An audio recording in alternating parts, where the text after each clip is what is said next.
السلام عليكم ورحمة الله وبركاته. بسم الله الرحمن الرحيم. الحمد لله رب العالمين، والصلاة والسلام على أشرف الأنبياء والمرسلين نبينا محمد وعلى آله وأصحابه أجمعين. أما بعد، فما زلنا مع البركة والتبرك بأنواعه: التبرك المشروع، التبرك الممنوع، والأمور المباركة بشتى أنواعها. فذكرنا أن القرآن الكريم مبارك، كما ذكرنا أن الرسول صلى الله عليه وسلم أيضا مبارك، وأن بركته نوعان: بركة معنوية وهي العلم الذي جاء به، وبركة حسية وهي كذلك نوعان: بركة النبي صلى الله عليه وسلم الحسية بركة في أفعاله، وبركة في ذاته وآثاره. ثم بعد ذلك ذكر المصنف رحمه الله أن البشر المباركين هم الأنبياء كلهم مباركين، وكذلك الصالحين، وكذلك من غير البشر الملائكة. فالبشر المباركون هم الأنبياء والصالحون، ومن غير البشر الملائكة. وذكرنا أن الأنبياء يتبرك بذواتهم، فهم مباركون في شعرهم وبساقهم وأجسادهم، لكن الصالحين لا، هم مباركون من أجل صلاحهم، لكن لا يتبرك بهم.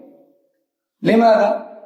لأن التبرك الله هو الذي يشرعه، والله لم يشرع التبرك بالصالحين.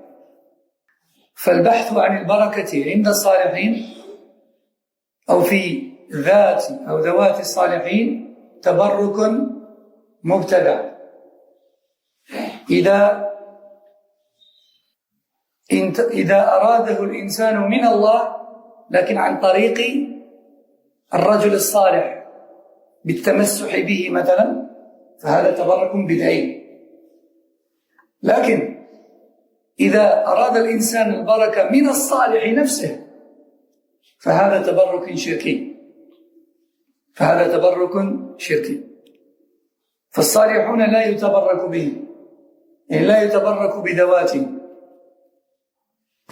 قد يقول قائل: العالم الصالح نتبرك بعلمه. نعم، لكن أنت إذا استمعت إلى علم العالم وعملت به، أنت في الحقيقة لم تتبرك بالعالم، وإنما تبركت بالنبي صلى الله عليه وسلم الذي جاء بهذا العلم. والعالم إنما هو وارث من ورثة الأنبياء، كما قال صلى الله عليه وسلم: العلماء ورثة الأنبياء. وإن الأنبياء لم يورثوا دينارا ولا درهما، ولكن ورثوا العلم، فمن أخذ به أخذ بحظ وافر. فالعلم لم يأتي من العالم نفسه، وإنما جاء من عند الله. من الذي بلغه إلينا من عند الله؟ الرسول صلى الله عليه وسلم. إذن الأخذ بالعلم تبرك بالنبي صلى الله عليه وسلم، وهي بركة النبي صلى الله عليه وسلم المعنوية التي ذكرناها. وكذلك الملائكة لا يتبرك بهم، لا يتبرك بالملائكة، هذا غير مشروع. Donc, on était avec la bénédiction, ce qu'est la bénédiction et les types de bénédiction, ainsi que les manières de rechercher la bénédiction. On a dit que la bénédiction, c'est le bien, sa persistance, sa durée dans le temps et son augmentation. C'est ça la bénédiction. Et on a dit qu'il y avait plusieurs choses qui étaient bénites. On a cité par exemple le Coran. Le Coran est béni. On a cité également le prophète sallallahu alayhi wa sallam. Le prophète sallallahu alayhi wa sallam, ainsi que tous les prophètes d'ailleurs, sont bénis. Et qu'on a dit que sa bénédiction, elle était de deux types. On a la bénédiction à sens figuré, qui est la religion qui nous a transmis, et on a la bénédiction à sens réel. La bénédiction à sens réel du prophète sallallahu alayhi wa sallam est, elle aussi, de deux types.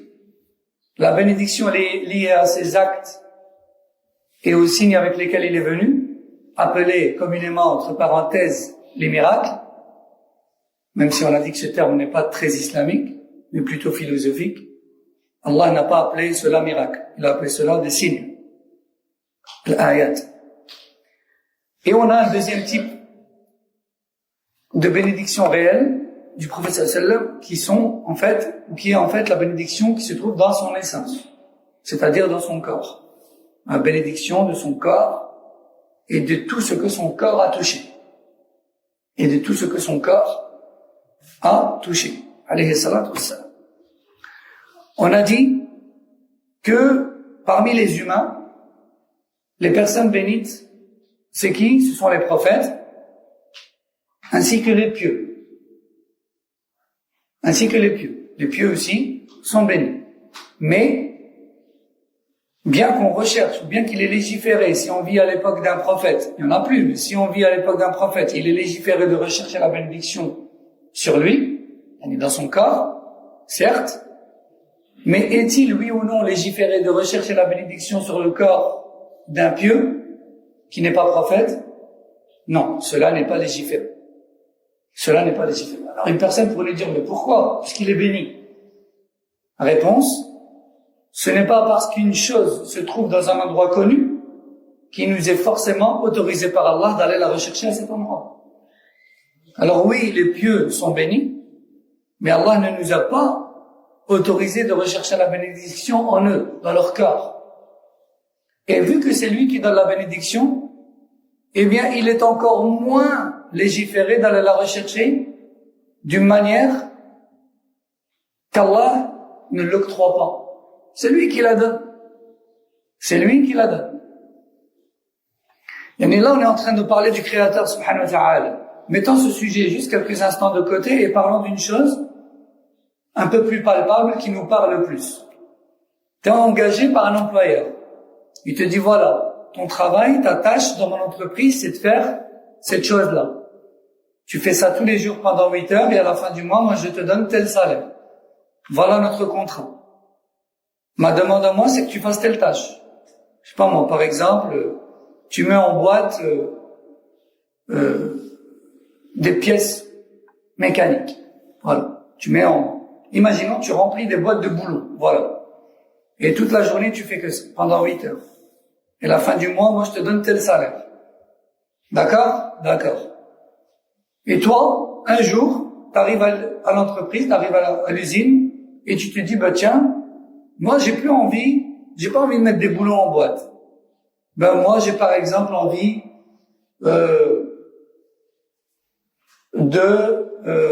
par exemple, j'ai envie de plier des cartons.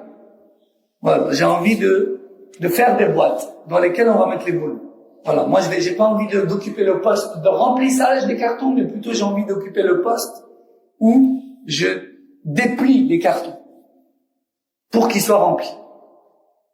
Et puis ton patron il vient et il te dit, mais qu'est-ce que tu fais? Je t'ai demandé de le remplir, je t'ai pas demandé de me faire des cartons. D'accord? Et toi tu lui dis, ouais mais c'est quoi? Il est où le problème? Il faut bien faire des cartons aussi, puisqu'ils sont là. Et il te dit, mais je t'ai pas demandé de faire des cartons, je t'ai demandé de remplir les cartons de boulons. Et tous les jours tu fais ça, et à la fin du mois il te dit, mais je te paye pas. Et tu lui dis, mais comment ça? Tu dis, moi, je ne t'ai pas engagé pour faire des cartons. Je t'ai engagé pour remplir les cartons de boulons.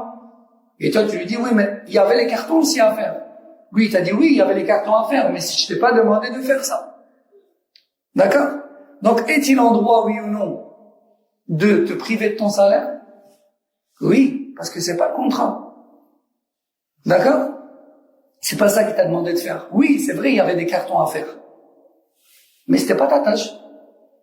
Ce n'était pas ta tâche. Là, c'est plus ou moins pareil. Oui, Allah a décidé de mettre la baraka dans ce qu'il a voulu. Comme par exemple dans les pieux. Mais il t'a pas légiféré. Et il t'a pas autorisé de rechercher la baraka dans leur corps. Alors t'as beau dire, oui, mais j'ai vu que les pieux sont bénis. Oui, les pieux sont bénis. Mais t'as pas légiféré de rechercher la bénédiction en eux. Et on va voir que il y a un tas d'exemples comme ça, en religion. Comme par exemple les gens qui vont à Mecca, et puis qui perdent leur temps à aller visiter la montagne de Nour, la montagne de Thawr, ou qui prennent la route et qui vont jusque Jabal al-Tour, la montagne de Tour, etc., pour voir la grotte de Hira, ou pour voir la grotte où le professeur s'est caché avec Abu Bakr en fuyant la Mecque, ou pour voir maintenant la montagne de Tour, qu'Allah Azza wa Jalla cite dans le Coran, etc. Et le problème, c'est que ça commence par la curiosité et ça finit par le tabarruk, le bid'i, voire même le shirk. Parce qu'on voit que les gens, ils emportent avec eux les cailloux, ils remplissent des sacs de terre, et ils rentrent dans cette grotte, il faut qu'ils fassent 2 rak'at dans cette grotte Hira, etc. Ça va loin. Au début, tu te dis, mais il est où le mal? Moi, je vais juste voir, c'est juste de la curiosité. Et puis, ça finit avec des bid'a. Ça finit avec des actes d'adoration qui ne sont pas légiférés. Et puis, ça finit même avec du shirk. Ils écrivent leur nom sur les parois de la grotte de Hira, sous prétexte que ça porte bonheur, etc., etc., etc. C'est pour ça qu'Allah Azza wa Jalla nous interdit ce genre de choses. Parce que oui, peut-être que toi, aujourd'hui, tu feras pas de bid'a ni de shirk. Peut-être. Mais, ce que tu fais toi aujourd'hui, c'est une wasila. Min wasail al-shirk wal bid'a. C'est une voie qui mène vers l'innovation et le shirk. Donc Allah, ce qui t'a interdit, c'est peut-être pas pour une chose qui va se produire aujourd'hui, mais qui va se produire demain. Les gens autour de toi, ils vont devoir faire, ils vont faire pareil, puis leurs enfants, ils vont faire pareil, et la génération d'après pareil, et puis Shaitan, il va faire son travail. Comme vous savez, comme dans l'histoire de Nuh, alayhi salam. Il a commencé par leur dire, faites des représentations de vos pieux pour en faire des souvenirs. Comme aujourd'hui, les gens, ils disent, je fais des photos, bien, je demande à ce qu'on fasse un portrait de moi par souvenir. Et puis, petit à petit, ça devient, les enfants et les petits-enfants, ils interpellent l'image, ils interpellent la photo. Oh, papa, tu me manques. Et puis, dans 2-3 générations, oh, papa, prépare-moi une place avec toi au paradis. Et puis, après 2-3 générations, oh, papa, demande ta bénédiction. Et protège-moi. Etc. Et après quelques générations, c'est lui notre Dieu, c'est lui qu'il faut adorer. Etc. Ça paraît fou, mais c'est comme ça que ça se passe. C'est comme ça que ça se passe. Et l'histoire se répète, seuls les personnages changent, comme on dit. Et ça, c'est un proverbe qui a tout son sens. Non. Donc, on ne cherche pas la baraka dans les pieux, même si les véritables pieux sont mubarak. Pareil pour les anges. On ne cherche pas la bénédiction dans les anges, même s'ils sont, effectivement et sans aucun doute, mubarak. Donc, on ne recherche la baraka que là où Allah nous l'a autorisé et que de la manière qu'Allah nous a autorisé. On ne recherche la baraka que là où Allah nous l'a autorisé et que de la manière qu'Allah nous a légiféré. Pas n'importe où et pas n'importe comment. Pas n'importe où et pas n'importe comment. قال المصنف وكذلك بعض الأماكن مباركة كالمساجد الثلاثة المسجد الحرام والمسجد النبوي والمسجد الأقصى ثم سائر المساجد وقد جعل الله في بعض الأزمنة بركة كرمضان وليلة القدر وعشر ذي الحجة والأشهر الحرم ويوم الاثنين والخميس والجمعة ووقت النزول الإلهي في الثلث الآخر من الليل وغير ذلك من الأزمنة المباركة التي لا يتبرك بها المسلم وإنما يطلب البركة من الله عز وجل بقيامه بالأعمال الصالحة المشروعة فيها. انتبه، لا يتبرك المسلم بهذه الأماكن وهذه الأزمنة، لا، يعني هذه الأماكن وهذه الأزمنة ليست هي التي تعطي البركة، لا، وإنما الذي يعطي البركة هو الله، ولا يعطيك الله البركة فيها إلا بالطريقة التي شرعها الله سبحانه وتعالى. مكة مثلا مباركة، لكن يذهب الإنسان مثلا إلى مكة ويأخذ الحجارة والتراب والرمال ويجعلها في كيس ويأخذها معه إلى بيته يتمسح بها ويغتسل بها مثلا. مكة مباركة لكن يتبرك بهذه الطريقة.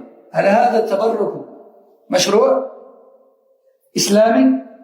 ليس مشروعا، لكن مكة مباركة. وراها المشكلة؟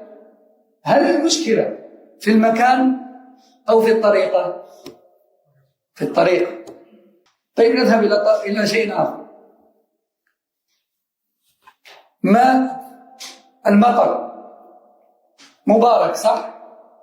مثلا المياه، مياه البحر، مياه تحلية البحار، نأخذ الماء من البحر ونزيل منه الملح للاستعمال فنتبرك به، نقول هذا الماء هذا ماء. الماء المطر ماء، وماء البحر ماء،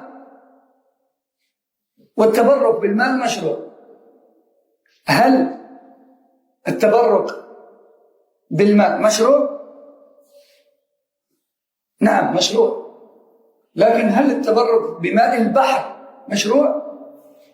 غير مشروع، إلا أن يكون هناك دليل أجهله أنا لكن لم أقرأها. لكن ماء البحر ماء المطر كما سنأخذه في الحديث، ماء المطر مبارك، ماء المطر مبارك. نأخذ مثال آخر، شعر الأنبياء مبارك صح؟ يحلق الإنسان شعره يجعله في الماء ويشربه يقول أنا أتبرك به. هل التبرك بالشعر بهذه الطريقة جائز مشروع؟ هو مشروع من جهة وغير مشروع من جهة أخرى. التبرك بالشعر مشروع إذا كان شعر الأنبياء، لكن شعر غير الأنبياء ليس مشروع، ليس مشروع. Donc je donne des exemples. Donc je vais d'abord traduire. Donc l'auteur nous dit il y a des lieux et des périodes qui sont bénies. Les lieux, par exemple, les 3 mosquées principales qui sont la mosquée de la Mecque, la mosquée sacrée de la Mecque. Comme vous savez, il y a beaucoup de textes là-dessus.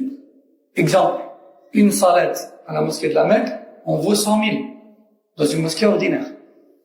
Yani tu fais 2 rak'at dans la mosquée de la Mecque, rak'ata, c'est comme si tu en as fait 200 000 ici même. En 2 rak'at. Combien de temps ça te prend 2 rak'at? 5 minutes, peut-être. Yani si vraiment tu as fait tant mieux, tu as pris tout ton temps, ça, 5 minutes. Eh bien en 5 minutes, à la Masjid al-Haram, c'est comme si tu as fait 200 000 rak'at ici même. Combien de temps ça prend 200 000 rak'at ici? Hein? Beaucoup de temps. Beaucoup de temps. Donc, de ce côté-là, c'est Moubarak. Masjid al-Haram est Moubarak. Parce que les récompenses doivent se multiplier.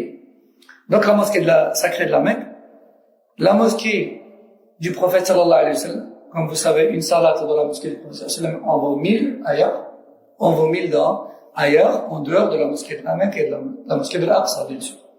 Quand je dis ailleurs, je veux dire la mosquée ordinaire, comme ici. Et également la mosquée de l'Aqsa, la mosquée de Jérusalem, la mosquée dans laquelle le Rasul sallallahu alayhi wa sallam a dirigé la prière avec tous les prophètes et les messagers d'Allah, lors, ou plutôt le soir, du voyage nocturne. Il est rapporté dans un hadith qu'une salat dans le masjid de l'Aqsa en vaut 500 dans une mosquée ordinaire. Donc ça, c'est des lieux mubarak. C'est des lieux mubarak. Et ensuite, après ces 3 mosquées principales, le reste des mosquées. Le reste des mosquées sont également des lieux mubarak, des lieux bénis. Comme cette mosquée, vu qu'elle est dédiée à l'adoration d'Allah Azza wa Jalla uniquement, elle est un lieu mubarak. Elle est un lieu mubarak. Yani, comparer le nombre de salawat et de dhikr et de qira'at al-Qur'an, de hasanat et de khayr qui se font dans ces quelques mètres carrés dans lesquels on se trouve, comparer le nombre de ibadat et de ajr qui est récolté chaque jour dans ce lieu avec le nombre d'adorations, de hasanat et de ajr qui est dans vos maisons, par exemple, par jour. C'est incomparable. Même si tu passes du matin au soir ton temps à faire des ibadat dans ta maison, t'arriveras jamais aux ibadat et au ajr qui est récolté chaque jour dans ce lieu. C'est pas possible. Parce que déjà, il y a beaucoup plus de gens. Et puis, chaque personne a son ikhlas, chaque personne a accompli une adoration plus grande que l'autre, chaque personne est plus concentrée qu'une autre, chaque personne lit plus de Qur'an qu'une autre, fait plus de dua, plus de dhikr qu'une autre. Et 5 fois par jour, sans compter celui qui n'est pas sorti de la mosquée toute la journée. Donc, les masajid, les mosquées sont des lieux mubarak. Celui qui a la pension, vous avez, il n'y a pas les moyens d'aider. Et là, on parle du lieu, en tant que lieu mubarak. On ne parle pas de la personne qui le visite afin de récolter les barakats. C'est deux sujets distincts. Non. Là, toi, tu parles du mutabarrik. Moi, je parle de makan al-mubarak. Mais la chèque que celui qui a l'intention d'y aller, Allah lui écrit une hasana. Allah aime quelle taille elle a cette hasana, mais il lui écrit une hasana comme s'il l'avait fait.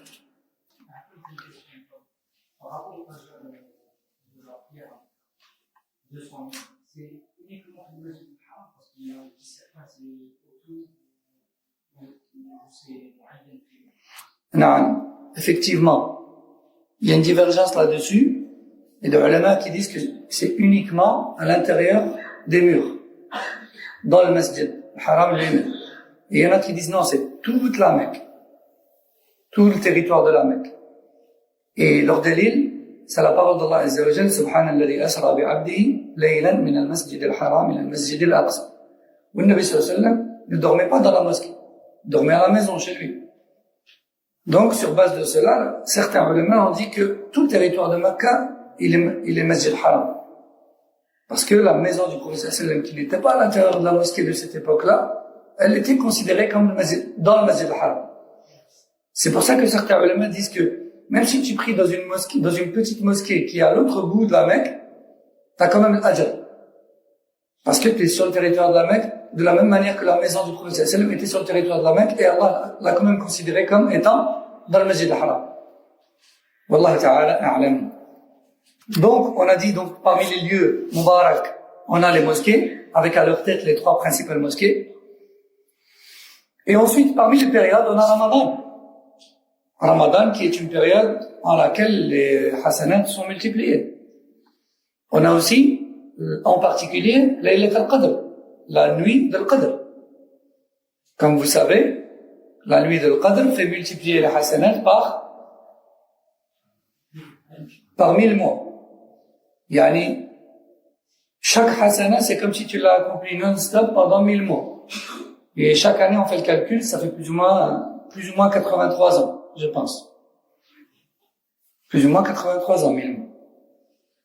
Donc, c'est une baraka énorme. C'est une multiplication des hasanat non négligeable.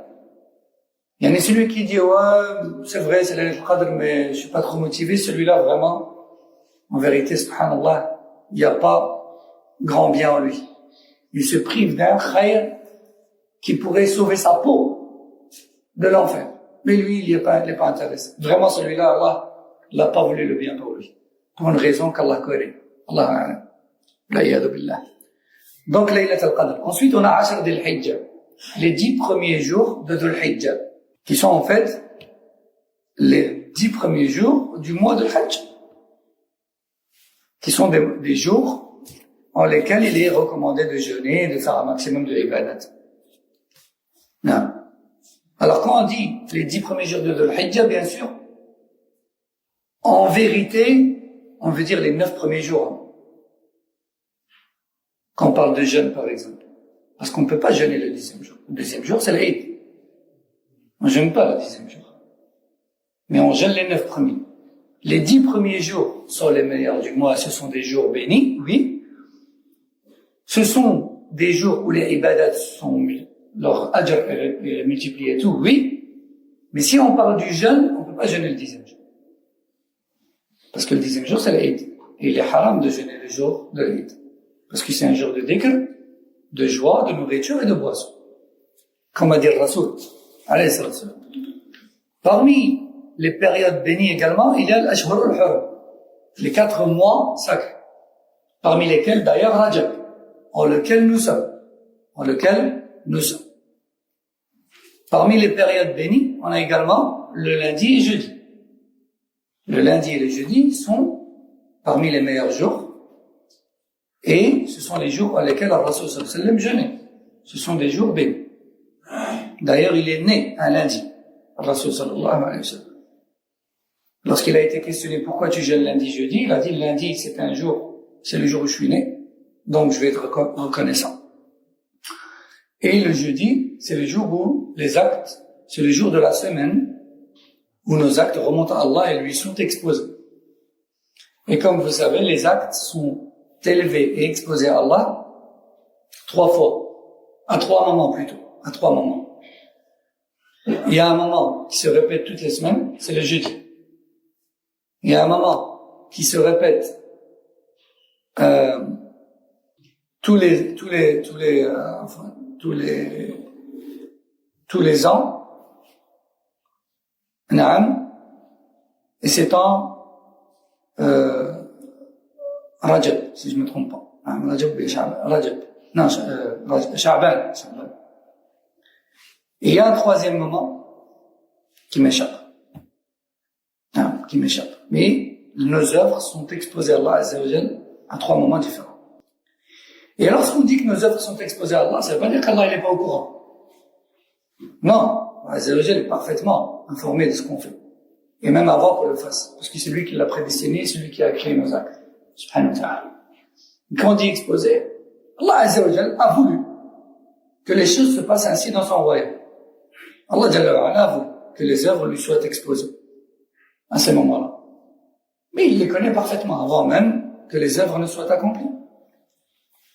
Parmi les moments bénis, il y a également le jour du vendredi, le Jumu'ah. C'est un jour béni. Le Rasul sallallahu alayhi wa sallam a dit, il n'y a pas un meilleur jour que celui du vendredi. C'est le jour où Adam a été créé. C'est le jour où, c'est le jour de la fin des temps. C'est le jour de la résurrection. C'est le jour de l'entrée au paradis. Donc, le vendredi, c'est le meilleur des jours. Et c'est un jour béni. Et comme vous savez, c'est un jour où Allah Azza wa Jal a légiféré une prière particulière, où il a légiféré un grand rassemblement, voire même où il a légiféré normalement à la base de fermer toutes les petites mosquées et de se rejoindre dans les plus grandes, afin que le rassemblement soit le plus grand possible. Le plus grand possible. Aujourd'hui, les mosquées sont plus ou moins toutes de la même taille. Mais à l'époque, il y avait des jami'as, donc les grandes mosquées, et il y avait des masajid, qui sont les petites mosquées, et puis on a le musalla. Le musalla, ce sont des petites salles de prière, dans les coins de rue, bien dans les centres commerciaux, bien dans les stations-service, etc. Il n'y a pas d'imam fixe, il n'y a pas de jumu'ah, il n'y a pas d'heure fixe à laquelle les gens prient tous une seule fois, comme ici par exemple. Non. Le musalla, les gens qui sont en passage, si on est dans un temps de prière, il faut un groupe et ils prient. Par exemple, on est dans le temps de Dhuhr, on est entre 13 et 16 heures, chaque fois qu'il y a des gens de passage, hop, ils font quelques rangs, ils prient le Dhuhr, et ils s'en vont. Par exemple, un quart d'heure, 20 minutes après, il y a encore un groupe qui est de passage, des voyageurs ou autres. Pareil, ils font un groupe, ils prient le Dhuhr, et ils s'en vont, etc. C'est ça le but d'un musalla, c'est d'avoir un lieu où prier. La mosquée, le masjid, c'est pas pareil. Le masjid, il y a un adhan, un seul adhan. Il y a une iqama. Il y a un imam fixe, officiel. Lorsqu'il se présente, il y a un groupe qui s'aligne derrière lui et on fait une salat en commun. Oui, il peut y avoir des retardataires qui vont prier seuls dans un coin, mais dans ce qui caractérise ce lieu, c'est qu'il y a un adhan, une iqama et une prière en commun. Un grand groupe qui fait la prière au même moment. D'accord? Un court instant après l'adhan qui est fait pile à l'heure. Ça, c'est un masjid. Et à la base, les masajid sont fermés à l'heure de Dhuhr le vendredi Parce que les gens se dirigent tous vers le jami'. Le jami', c'est plus grand qu'un masjid. Il y a ici un masjid peut contenir, par exemple, 200 personnes. Un jami', lui, peut contenir 1000, 2000, 3000, 4000 personnes. Pourquoi? Parce qu'il doit pouvoir accueillir les fidèles de tous les masajid pour le Jumu'ah. Et comme vous savez, à l'époque, celui qui faisait le khutbah, c'était pas un imam lambda. C'était le gouverneur ou son représentant. Voilà, c'est la différence entre un musalla, un masjid et un jami'. Et parfois, les gens aujourd'hui ont tendance à appeler un masjid jami'. Je vais au jami'. Tout jami' est masjid. Mais tout masjid n'est pas forcément jami' à la base. D'accord? Et le musalla, c'est pas un masjid ni un jami'. D'accord? Ce qui veut dire que quand on rentre dans un musalla, on n'est pas dans l'obligation de faire 2 rak'at avant de s'asseoir. Mais dans un masjid ou un jami', oui. Normal. Celui qui fait un musalla, Il n'y a pas de mal si dans le musalla, il y a un adhan et une iqama et un groupe qui prie à l'heure, au début du temps. Il n'y a pas de mal. Mais, si il peut se rendre au masjid qui est un petit peu plus loin, c'est mieux. Parce que plus le groupe de prière est grand, et plus la prière a de valeur. Donc il est meilleur de marcher 1 minute de plus et de prier dans un masjid, dans un groupe plus grand, plutôt que de marcher 1 minute de moins et de prier dans un musalla avec un groupe plus petit. Et également, si on a un masjid où l'imam et la majorité des fidèles sont sur la sunna, il est meilleur d'y prier plutôt que de prier ailleurs, si la différence entre les deux est mince. Et ici, entre les deux, il y a à peine quelques minutes de différence de route. Il est meilleur de prier avec les gens de la sunna et de augmenter le nombre des rangs des gens de la sunna.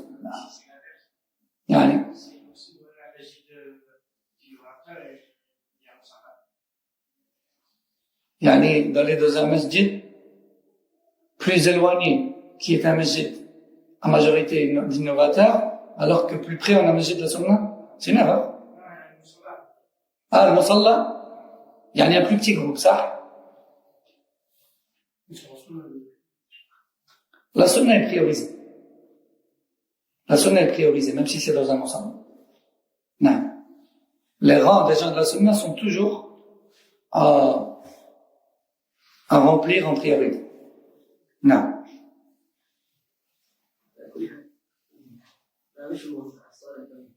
ولكن حاولت أقول لك par exemple في الرزلة كانوا عند المسجد يقام يعني عندهم إقامتين لخطبة الجمعة وثلاثة لأن مع التعدد. نعم، يعددون الجمعة لضيق المكان. أيوة. هل يشرع عليهم أن يأذن مرة أخرى ويقام أو كيف؟ أو هل يجوز الأمر؟ هل يثبت؟ يعني تعديد الأذان والإقامة مع تكرار الجمعة، صح؟ نفس الموضوع. الله أعلم. لا أدري. الله أعلم. إذن donc on disait كذلك parmi les moments bénis il y a également le dernier tiers de la nuit, parce que c'est le moment où Allah Azza wa Jal descend au ciel le plus bas et exauce les invocations. Il descend d'une manière que lui seul connaît. Donc c'est un moment qui est mubarak, parce qu'il est plus propice à l'exaucement. Donc forcément il y a plus de khayr à ce moment-là, etc. parmi les lieux et les moments bénis. Alors attention, ces lieux et ces moments, ce ne sont pas eux qui donnent la baraka. Non, c'est Allah qui donne la baraka en ces lieux et à ces moments-là. D'accord? C'est comme lorsqu'on expliquait avec la baraka du prophète sallallahu alayhi wa sallam. Ça ne veut pas dire que le Rasul sallallahu alayhi wa sallam donne la baraka, non. Ça veut dire que c'est Allah qui donne la baraka par le biais de Rasul sallallahu alayhi wa sallam. Tout le monde a compris ça? Très important. Non. Le miqat, pas à ma connaissance. Le miqat, il sert juste de délimitation autour de l'haram, autour des territoires sacrés. Il sert juste de ligne, il sert juste de frontière à ne pas franchir en direction de la Mecque sans état de sacralisation si l'on désire accomplir un rite. Mais de là à dire est-ce que le miqat est mubarak, je n'ai jamais rien vu de tel. Allahu a'lam. Pas à ma connaissance. Jamais vu ça. Taïb. Donc tout le monde a compris, la baraka, on ne la recherche que là où Allah l'a mise et que de la manière qu'Allah légifère. Je pense que là, c'est répété, Inch'Allah. ثم قال المصنف ثالثا قال ثالثا هناك أشياء مباركة كماء زمزم وكالمطر لأن من بركاته شرب الناس منه والأنعام والدواب وإنبات الثمار والأشجار وشجرة الزيتون مباركة أيضا واللبن مبارك والخيل مباركة والغنم مباركة والنخيل مبارك إلى غير ذلك. Parmi les choses bénites également, on a l'eau de Zamzam, on a l'eau de pluie, pourquoi l'eau de pluie? Parce que c'est une eau de laquelle l'humanité tire énormément profit. Que ce soit pour abreuver les bêtes, ou pour en boire, ou pour faire pousser l'agriculture, pour irriguer les arbres, etc. Vous voyez comment les pays qui n'ont pas de pluie depuis plusieurs mois maintenant souffrent. Et voyez comment les rivières et les lacs s'assèchent. En Algérie, par exemple, actuellement, pour l'instant, il n'a plus qu'une semaine depuis que l'été est terminé. Des pluies d'une durée très courte. Donc, actuellement, par exemple, je parle de l'Algérie parce que c'est mon pays, donc je suis au courant, mais il y a plein d'autres endroits sur Terre qui sont dans la même situation. Pour l'instant, il y a un grand problème d'eau. Il ne pleut pas. Subhanallah. Et il faut savoir qu'à cause de cela, les barrages sont vides. Et donc, à cause de ça, subhanallah, il y a des coupures d'eau. Dans certains villages et certaines villes, l'eau, eh bien, elle est relâchée qu'un jour sur 3, par exemple. Dans certaines villes, l'eau est relâchée. On a de l'eau au robinet tous les jours, mais uniquement de l'fajr jusqu'au dhuhr. À toi de remplir ta réserve d'eau et tout ce que tu peux d'autre. Parce qu'il n'y a pas d'eau. Donc, ici, dans ce pays, par exemple, dans cette zone du monde, on a tendance à dire, il y en a marre, il pleut trop. Parce que, on n'a pas conscience de la ni'ma de l'eau. Vraiment, on n'a pas conscience. Mais croyez-moi que dans certaines zones du monde, on pleure pour avoir de l'eau. Et voyez sur les réseaux sociaux comment ils font des vidéos et comment ils sont farhan. Ils font la fête lorsqu'il pleut. Comme certains pays d'Afrique, comme certains pays de Moyen-Orient, etc. L'eau, c'est une ni'ma mubaraka jiddan. Sans eau, il n'y a pas de vie. C'est une cause énorme de vie, ya ikhwan. Non, vous avez une question? Dis-moi.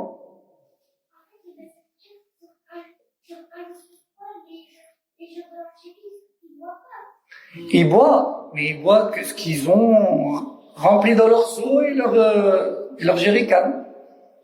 Mais maintenant, en Algérie, il y a des bouteilles d'eau, comme ici. Donc, du coup, les gens, ils achètent des bouteilles d'eau. Mais celui qui n'a pas de quoi acheter de bouteilles d'eau, mais il attend que l'eau arrive au robinet. Et oui, effectivement, s'il n'a pas rempli ses réserves d'eau, soit il va demander au voisin, soit il va pas avoir à boire. Effectivement. Donc, c'est un grand bienfait d'Allah que d'avoir de la pluie. Parce que s'il n'y avait pas la pluie, il n'y aurait plus d'eau sur terre. Parce que même l'eau qui est dans les bouteilles, elle vient des sources. Et les sources, elles viennent de la pluie. S'il n'y a pas de pluie, il n'y a pas d'eau. Donc, c'est l'eau de pluie. C'est une ni'ma mubaraka. Donc, également, parmi les choses bénies, il y a l'olivier. Allah Azza wa Jalla dit dans le Coran que l'olivier est un arbre béni. Et d'ailleurs, on peut soigner énormément de choses avec l'huile d'olive, par exemple. Et l'huile d'olive soigne de beaucoup de maladies. L'huile d'olive est très riche, très nourrissante, et elle est mubaraka pour le corps. Elle lui apporte énormément de vitamines, énormément de bienfaits. que ce soit à l'utilisation par voie orale ou en surface, par massage, etc. Donc zaytoun, l'olivier, aussi le lait. Le lait est mubarak. Également les chevaux. Les chevaux sont des animaux mubarak, comme a dit le prophète sallallahu alayhi wa sallam. Pareil pour les brebis et les moutons. Ce sont des animaux qui sont mubarak. Le troupeau, il peut très vite se multiplier. Et nul doute que l'humanité a besoin de l'élevage. Et l'élevage, c'est une chose qui, s'il n'y a pas de maladie, s'il n'y a rien qui fait mourir les bêtes, les troupeaux peuvent très vite se multiplier et augmenter en nombre. Donc c'est quelque chose de mubarak. Et ça aussi, on a besoin d'élevage. On a besoin de l'élevage. Et beaucoup de gens ont l'habitude de voir dans les prairies des vaches et des moutons, après ils se disent, wow, on n'a pas tant besoin de ça, parce qu'il y en a plein partout. Il y en a plein partout ici, parce qu'il y a de la verdure, etc. Mais il n'y en a pas plein ailleurs. Vous savez, il y a des pays qui aujourd'hui sont tellement en surpopulation, et tellement il n'y a pas assez de bêtes, qu'ils doivent aller faire leur élevage dans d'autres continents et d'autres pays. En Australie, par exemple, il y a des hectares et des hectares de prairies d'élevage destinées à des pays musulmans. Parce qu'ils n'ont pas de verdure, ils n'ont pas assez d'eau, ils n'ont pas assez de bêtes. C'est une ni'ma. Je vais vous donner un autre exemple. En Algérie, par exemple, il n'y a pas d'élevage de vaches pour la production laitière. Subhanallah. En 2023, il n'y a pas de production laitière en Algérie. Ça, il faut le savoir. Oui, c'est certainement de la fainéantise, parce qu'en Algérie, on a de l'eau, on a le moyen de faire pousser de l'air, on a le moyen de faire de l'élevage. Mais subhanallah, on n'a pas de production laitière. De ce fait, les produits laitiers coûtent très cher. Du coup, le lait qui se vend dans les magasins, etc., chez nous, est un lait à partir de poudre. C'est pas du lait comme tu peux aller ici dans n'importe quelle ferme et acheter du lait frais. Et malgré ça, on va pas l'acheter à la ferme. On va au magasin et on prend une boîte. Ça, là-bas, les gens rêvent de ça.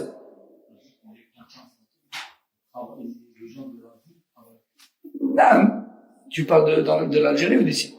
Oui, mais je veux dire, c'est limité. Mais c'est pas comme ici où tu peux trouver plus ou moins n'importe où du lait de vache frais. Là-bas, il faut vraiment, à moins que tu vives dans la montagne. Si tu vis en Kabylie, dans la montagne, il y a moyen que tu trouves quelqu'un qui a des vaches. Machallah, il y a moyen que tu trouves du lait. C'est pas partout. C'est pas partout. Moi, par exemple, à Ouattara, il n'y a pas de vaches dans le coin. Il n'y a pas de lait. Il n'y a pas de lait frais.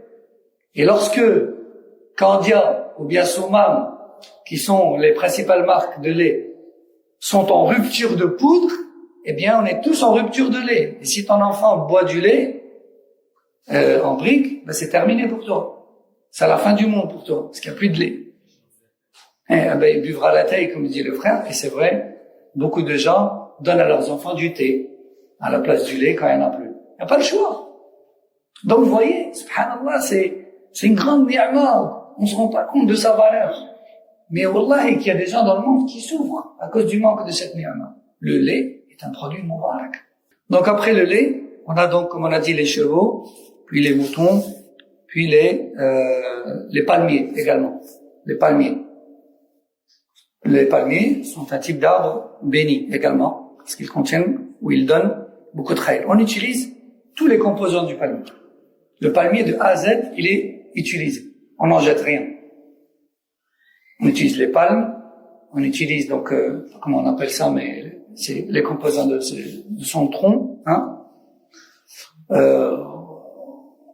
on mange ses dattes, on utilise donc les branches sur lesquelles poussent les dattes, et même les noyaux des dattes, on les utilise pour en faire du jus de dattes, etc. Donc, le dattier, enfin le palmier, est un arbre béni, mubarak. On va s'arrêter ici pour aujourd'hui, Inch'Allah Ta'ala, et la semaine prochaine, bi'idhnillah, on commencera à voir tout ce qui est manière légiférée de rechercher le baraka est manière interdite. Et les manières interdites de rechercher le baraka, comme on a déjà dit, peuvent être des manières qui relèvent de bid'a. Donc on la recherche de la part d'Allah, mais d'une manière qui n'est pas légiférée. Donc c'est une bid'a. Tabarruk bid'i. Et la manière de rechercher le baraka peut s'avérer être du shirk également. Si on croit par exemple que cette chose, ou cette créature, auprès de laquelle on recherche le baraka, c'est elle-même qui la donne. En ce moment-là, c'est carrément du tabarruk shirk. Donc on verra tout ça, Inch'Allah. نعم. السعادة ما بها؟ تكون نعم السعادة خير أم شر؟ نعم. هل السعادة خير أم شر؟ خير. ونحن ذكرنا أن البركة هي كل خير يدوم يستمر ويزداد. إذا كنت سعيدا مع زوجتك بارك الله فيها أيها المسلم، وإذا كان خيرها مستمر ما زالت على خير، وإذا كان خيرها متزايد فزوجتك مباركة إن شاء الله. نسأل الله أن يرزقنا جميعا الزوجات المباركات والذرية المباركة أيضا التي تنفعنا بعد الممات، وإلا فلا خير فيها. سبحانك اللهم وبحمدك أشهد أن لا إله إلا أنت أستغفرك وأتوب إليك، وصلى الله وسلم على نبينا محمد وعلى آله وصحبه. السلام عليكم ورحمة الله وبركاته.